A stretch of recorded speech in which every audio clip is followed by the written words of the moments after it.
First win.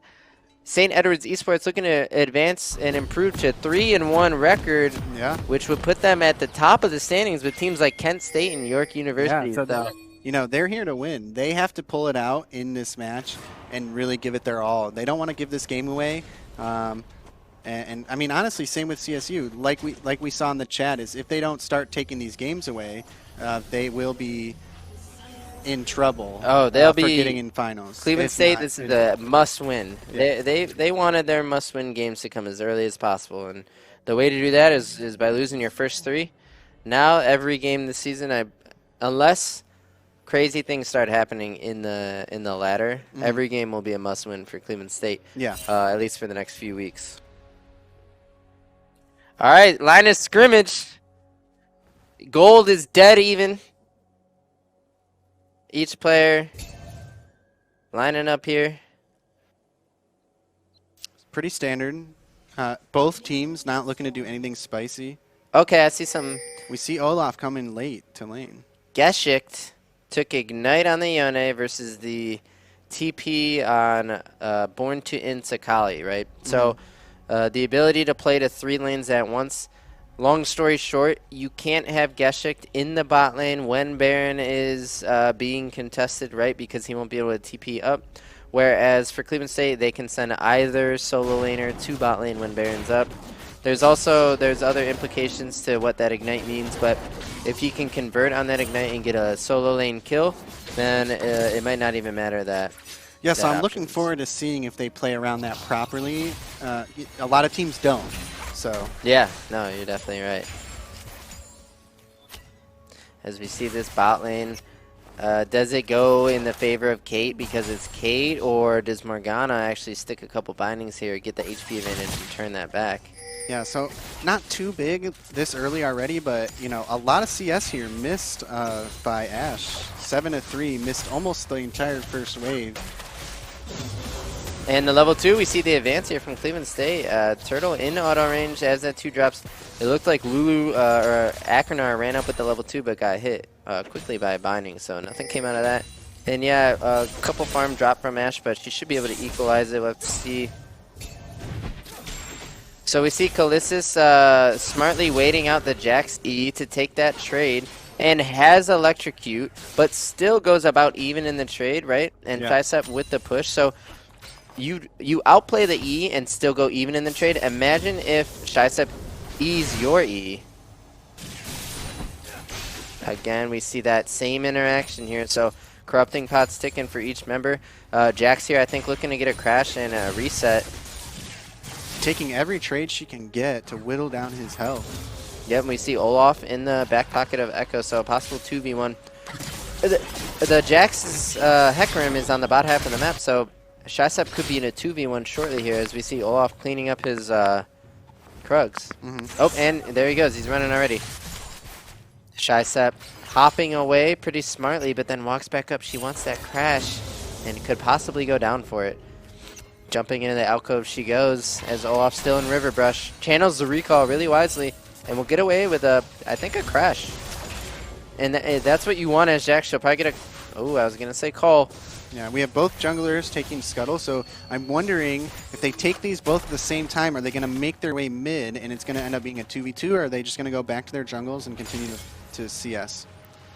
So they could go into each other's jungles, and I think that's what they'll do. So we see Hecarim gets bot crab and hits that plant and should be aware that Gromp will be up soon. Well, is recalling. And did all... Well, they're dead even, so... Both recalling. So pretty even play by both of them. Yeah. Both of them kind of went into the jungle, gave it a little look-see, and then left. Yeah, so completely mirrored jungle pathing means 28 to 28 there. Farm, we do see a 10 CS lead for the Kate as Ash cleans up here. Might get 5 CS to her name back, but if she doesn't, could fall behind to this Caitlyn pressure that we are all too familiar with on this week 4 matchup.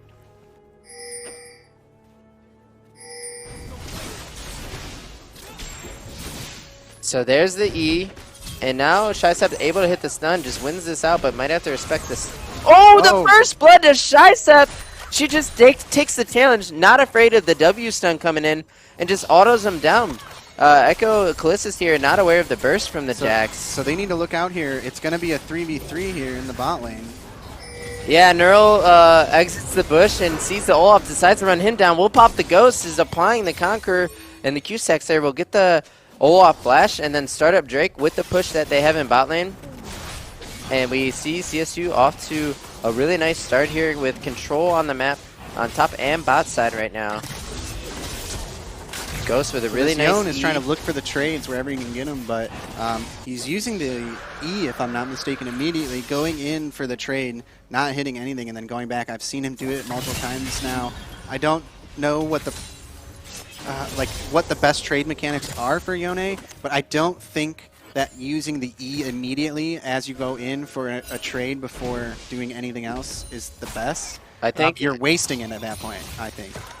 A lot of Yones, that's how they trade, I think. You trade by dropping it, getting damage off, and then going back so it triggers. I don't think that's the best way to skirmish necessarily, but trading, yeah, as we see a 1v2 taken by ShyStep, we'll have to flash the W stun coming from the Echo as she sees the Olaf there and did not want to fancy the 2v2. Right now, if you're ShyStep, you want to, oh, we see a 3v2 might actually result in something here. For Clean not quite. A TP coming in from Akali here. Sees the low HP members of St. Edward's. Kind of checks up on them, but we'll have to just report back to mid lane. But yeah, a lot of Yones will trade by starting E, but in skirmishes, it's not the best idea to always pop off with E right away, but it is a common trade pattern from the Yone. Like for the in-lane poke trading. Yep. Yeah, I see a lot of, in my own games, I see a lot of Yones using it immediately. They get themselves put in a terrible situation, then they die. We see another visit to top lane from Olaf. This time ShyStep able to ward hop kind of over that wall there and get away and just says, okay, like, we're chugging our corrupting pod here, and I think you just don't want to die to a dive here, and you're winning it out as Jax. Yeah, I think the main thing is they know that matchup isn't going too well, and he's getting behind in farm. Just applying that constant pressure gives the Echo room to breathe and pick up more than he could on his own. We see both junglers visiting top now. They will run into each other in the river. Pretty awkward run-ins from both, not only both junglers, but both solo lanes. And Kate with the reset on BF walking back to lane. We see Lulu walking to top side. This could be a call from Hecarim saying, hey Lulu, come with me, let's get Herald. And we'll let Caitlyn kind of soak this wave that's bouncing to her without threat. Yeah, getting the solo XP, big for the Caitlyn at this point. Yep. And we see Ashe walking up the river, but as long as Morgana's on the bot half of the map, Gleeman State will have numbers for this Herald. You see him working on it right here.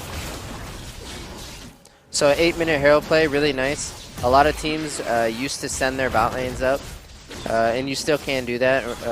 We were talking about that earlier, but just the support is usually enough, especially if you're the first team with that support rotation. Yeah, and it's beneficial for the Caitlyn to get a little bit of solo XP while they're doing that.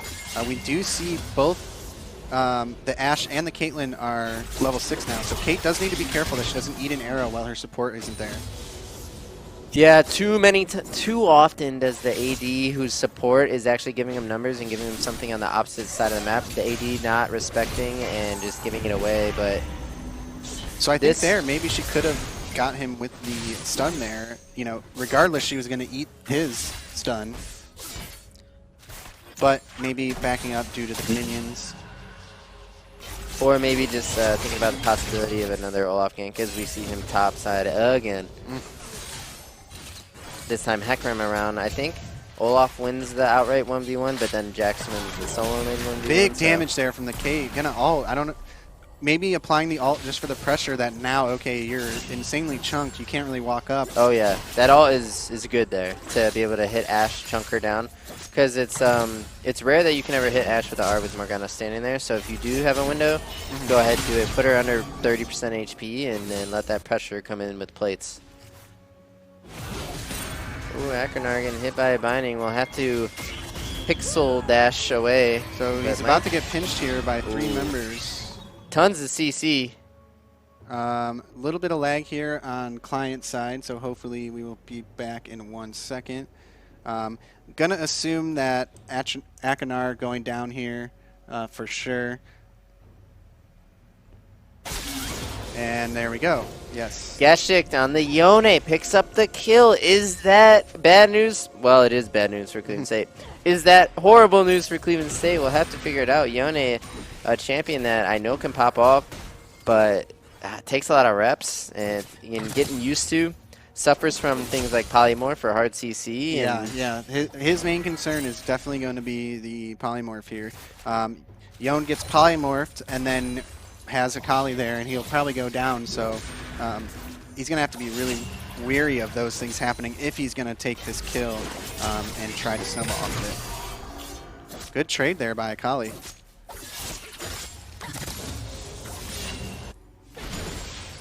Alright, we see Jax is working on Blade of the Rune King, and despite Olaf being top like 4 times, Jax still up 30 farm and a kill, as Echo will collect some and reduce that a bit. But yeah, and gold, we're only about a 1K gold discrepancy here.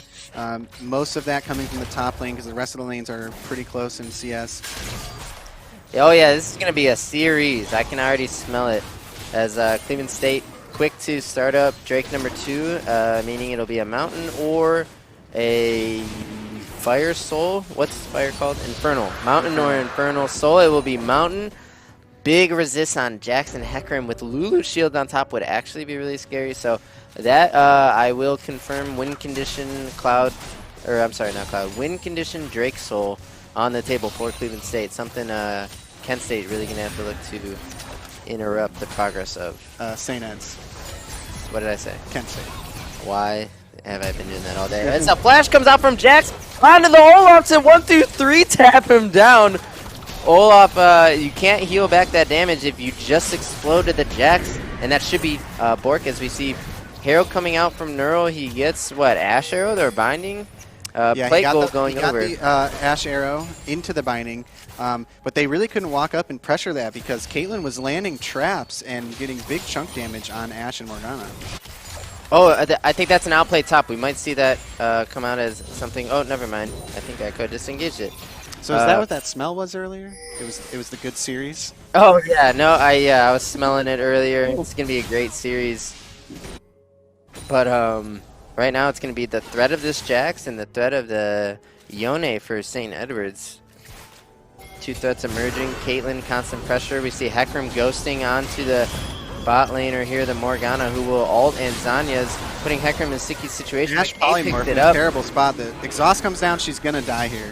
Yeah, Cleveland State picking up 2 here. A double kill goes over to Okisaki on the Caitlyn. That's going to be a pretty quick IE. And will he do the same thing we saw York's AD do with this Caitlyn, as we see bot lane turret drop at 13? Yeah, so something I'm really glad to see there is Neural Network giving the kill over to the Caitlyn, because he easily could have taken it there, and too many times do you see, I mean, a kill on Hecarim, not terrible, but the Caitlyn you definitely want to get ahead while you can, so good to see him letting the kill go over to Okisaki there. Yep, good point. Hecarim could have taken the kill, but the Caitlyn, we see the power as Olaf will engage on a Jax who has E and can also hop away, so nothing to get there. And really nice job by Shysept here, soaking the Olaf pressure, hopping away when she needs to, going aggressive when the windows are there, and just showing really calculated top lane play that often results in a dominating split push attack that just can leave you answerless in the later stages of the game. So I don't know about you here, but I think that St. Ed's is going a little bit too hard on Shysept here, not really getting anything out of it. It's not choking her out in CS. They're not getting her, I think they got her flash earlier, but they're not getting much more. I would like to see the Olaf trying to pressure other areas of the map to see if he can actually make something out of these ganks instead of wasting all of his time top lane. Yeah, but I mean, look at the other lanes to gank. You have a Caitlyn Lulu lane is probably your next best option, because ganking Akali relatively difficult. She has multiple tools to get out. So if you're not top lane ganking Jax, do you go bot into the Kate Lulu? I think with Hecarim being there so often, I don't think you take that. You don't think? I think 3v3. the setup that you have Ash Arrow, Morgana ult, Morgana binding. Getting the Olaf in there for a slow could set up an easy stun and get that. Get a kill out of that where they don't lack. They lack a little bit of the mobility. Yeah, they do have Lulu ult and Caitlyn E, but if they can lock them down long enough. I think you're right. No, I agree with you. I think maybe paying some more attention to bot lane could have been definitely an option here for Sir Poppingcock, but helping out Callistus here, their highest ranked player, maybe just putting some of the eggs in the Callistus basket here, making sure he can stay in the game. And like I said earlier, maybe it's just to get, maybe he would be down double farm, but if the Olaf wasn't applying any pressure up Jax there. TP. Look at the TP from the Jax. It's above the members of St. Edward's, as there she is. Shysep can spot out the Echo, who will probably just run away. But there goes the E, forcing him to ult right into Lulu. He'll get polyed, and Jax should be able to clean up the Echo, but won't jump into the stun. As we see Hecarim go over the wall, Shysep will continue to advance, gets hit by Dark Binding, but Born it in on the backline, takes out the Echo, will pick up the Olaf, and here comes Shysep to finish what she started here. We'll get tethered by the Morgana. We see Yone with an ulti, misses on Ghost, Born it in, but this man shooting shurikens, getting double kills, cleaning up Okisaki there to lay down some more hurt. And Neuro Network probably looking to claim the Herald as the prize there. But Drake coming up in 10 seconds, so where exactly should Cleveland State go right now? So I would say they want to look for this dragon. They are getting close to Soul, so they want to pick these up. An Infernal Soul, or is it a Mountain Soul? Mountain Soul would be great for this team. Yeah, so what they're doing is having Jax solo Rift. And as a team, they will take Drake. So taking both neutral objectives off of the map here. Really nice play here from Cleveland State. Getting the most out of that the situation win that they got with the TP out of Jax that I thought came from a great angle. Excellent farm and play there by Born to In. Yeah, true. 140 farm at 17 minutes, as well as picking up the double kill there with a clean play on the Akali. Really clean. You see Born it in on this Akali, just butter silky smooth here with his animations and rotations. Shout out to Born it in there, but play credit I'll have to give to Shysep on that really nice. Whoever put that ward there should get some credit too. As a top laner, no one ever wards for me, only me. I'm just kidding. But yeah, you really see really nice deep wards like that. So whoever put that there, props to you as well. But team effort getting both neutrals here. And now Cleveland State with the option to just Mountain Soul and chill. Yeah, so I would like to see we have Mountain Soul in 4 minutes. How long does the Herald last in inventory? My guess is a minute and a half, 2 minutes, okay. 3 minutes max, maybe. I actually have no idea. So I was thinking I would like to see a play here where they use the Herald mid to shove this lane in, get some towers, and kind of choke them out, and then make a rotation off of that play into Dragon to get the soul. If anyone in chat knows Herald duration and inventory and wants to put it in for us so that we can be more informed for the best viewing experience possible, that would be appreciated. But yeah, that would be a great idea. Try that play setup, drop the Herald, make them deal with that, go take your soul. Now you have that. That soul is such a huge deal, but Cleveland State likely with many options here on what they can do with that Herald, with the Caitlyn pressure that blue side can get you with that first pick. So Jax has Herald. She is up in the top lane. We do have them pressuring mid here. They are going to get the tower, it looks like. So no need for the Herald here.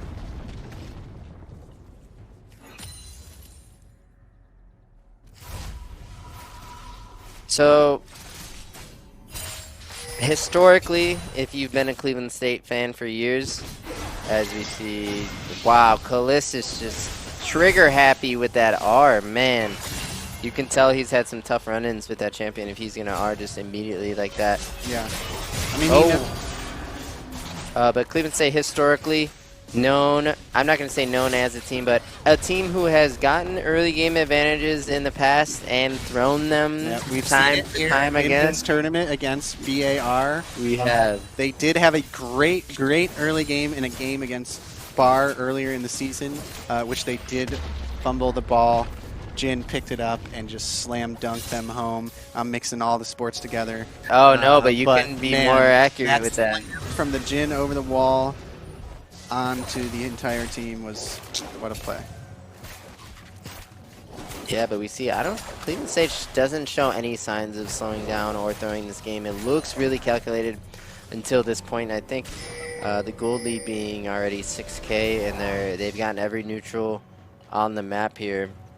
Barring a crazy Yon play or big mistakes from Cleveland State, I think they look to Mountain Soul and close. So would you go ahead and say that if CSU gets this Mountain Soul, it's looking like a GG for St. Ed's? I mean, if you're getting Mountain Soul, they've got all the dragons pretty promptly. We're only 20 minutes in, so they're looking at getting a Soul around 22 minutes. That's a pretty big spike for them to take their lead and kind of run away with this game. Yeah, I do. I do think Mountain Soul is GG for Cleveland State, given everything else I can see here, and just hoping that they don't walk the game down or give away a Baron, right? So if you give up Cloud or Mountain Soul as St. Edwards, you absolutely have to get the Barons at any cost, whether it's a steal, a rush, a sneak, something. As we see, Shysep follow flashing onto Jessic, will take the 2v1, but actually drops down.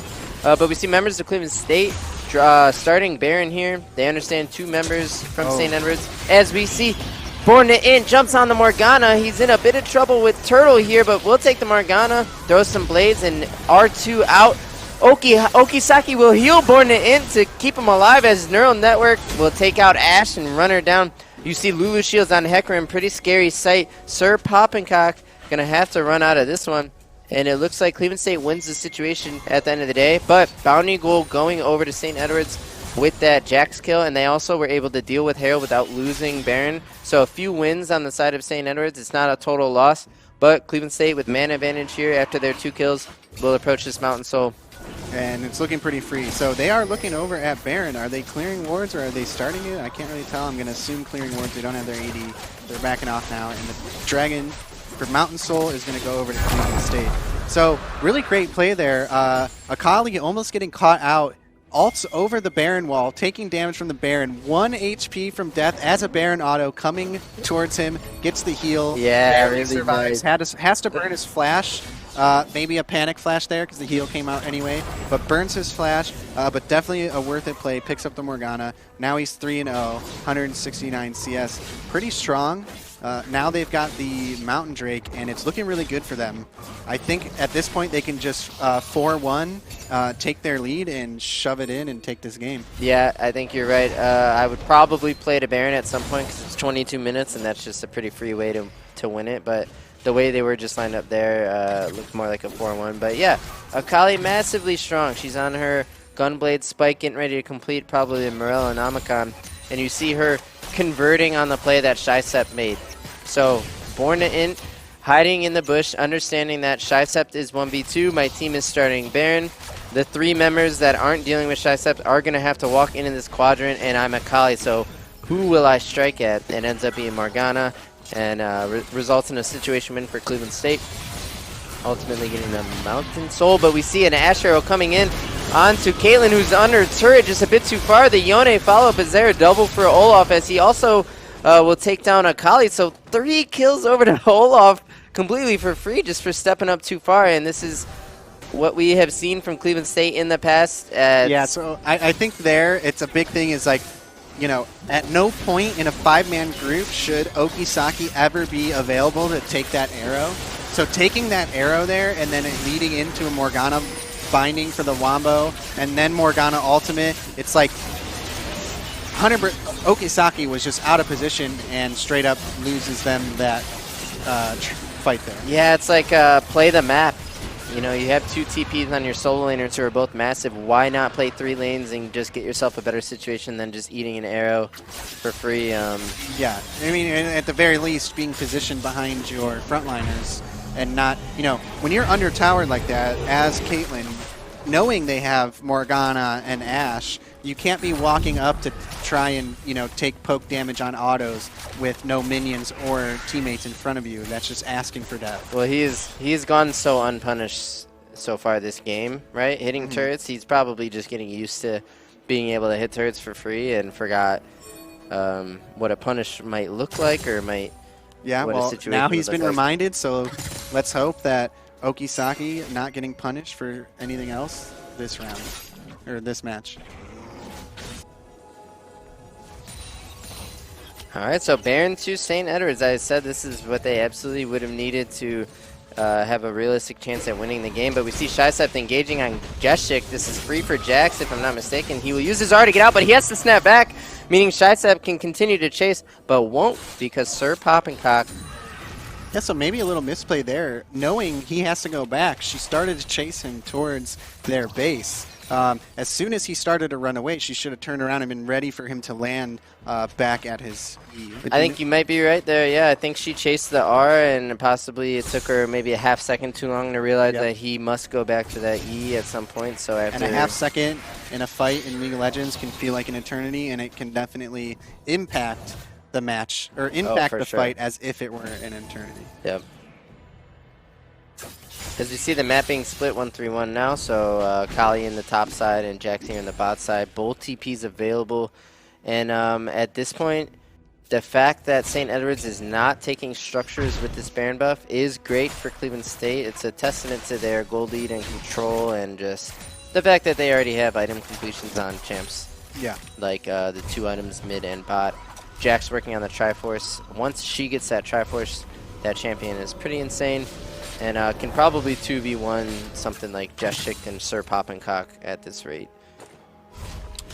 Yeah, I'd like to see some plays like that. We do see, so Jackson top, Akali in the top, Jackson bot. Just defend this Baron and then play to the 1-3-1 with your TPs, like we were saying, and then take the game that way. There's no need to be looking for these. It's Elder. We don't want to see a 5-man. We don't want to see 5-man mid for the A-man. No. They're champions and their position in the match, especially. I mean, they have the Mountain Drake and everything. Play to your advantages. It's soul time though, and I wholeheartedly agree with you.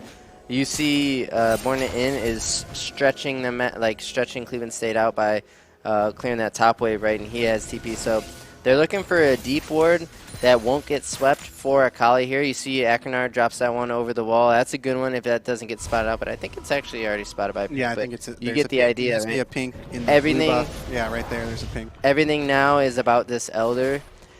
If St. Edwards could realistically get this Elder and win the game with it, right? So pretty volatile point in the game.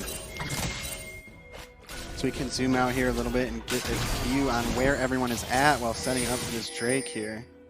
Oh, we're way up in the air now. See Caitlyn trap lineups, right? Those 2 chokes, actually pretty important that people can't walk through those easily. As we see Shysep engaging on Callistus will land the stun, probably forces him back to ulti right on the Born In. Will get engaged on by Neural, who will take him down with the smite as Shysep continues to advance, tries to flash on Turtle, misses it, now caught in a 1v4, will go down, so trade it back. The Yone ulti gets flashed away by Akranar. He snaps back with the E. The Hecarim ult goes in. He gets binded. Born In, can he make the play? No Shroud, has to R out. The Olaf unstoppable, but here comes some Kate damage. Oki with the flash on the Olaf will get him. Yone with some return damage, won't be enough. Oki drops.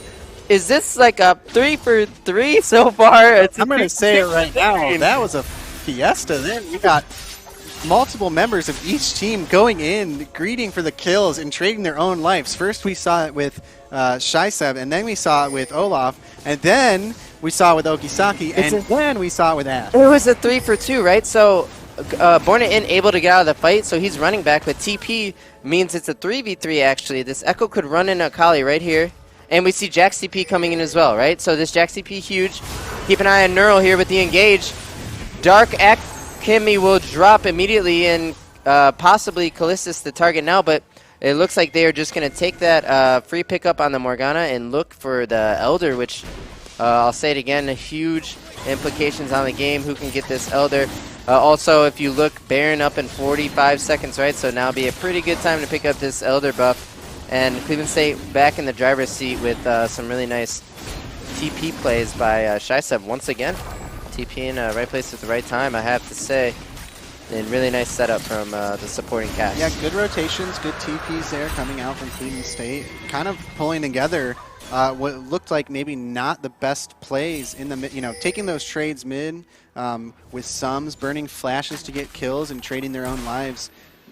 Not necessarily looking the best, but remember, now that we look back in hindsight, having the TPs up and then being able to still get to Dragon in time while the other members are down was a really good play for them. Yeah, we see ShyStep picking out the Olaf at this point. Jax is just so insane. Can run any of these champs down. Callistus with no ulti will drop next, and that should be free Baron. They can even look to split the map with their Elder buff while they take Baron for free, or they could just 5-man it, but... Yeah, so we still have a TP up on Born to Int. I would like to maybe see a TP into the bot lane to force this lane in and keep the split going while their Elder is up, because we have 2 members of St. Ed's down, so the people who could respond to Born to Int potentially couldn't deal with them. Yeah, that is a good look, I think, try, but I don't think it's the right play here. It's just team game from here on out. Getting Baron is important. He's looking to make sure no one can steal it. Morgana can't hit it with a binding. Ash can't hit it with a W.